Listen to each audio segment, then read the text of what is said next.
நொடிகள் எல்லாம் நோய்பட்டு என்னை சுமந்து போக மறுக்கிறதே. மொழிகள் எல்லாம் முடமாகி என் மௌனத்தை கூட எரிக்கிறதே.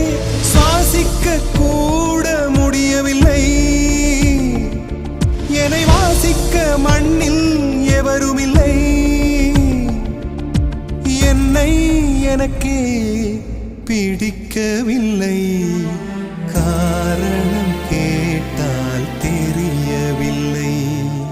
நினைவுகள் நெஞ்சினில் புதைந்ததினா நெருப்பால் எந்த நெஞ்சை சுடுகின்றேன்.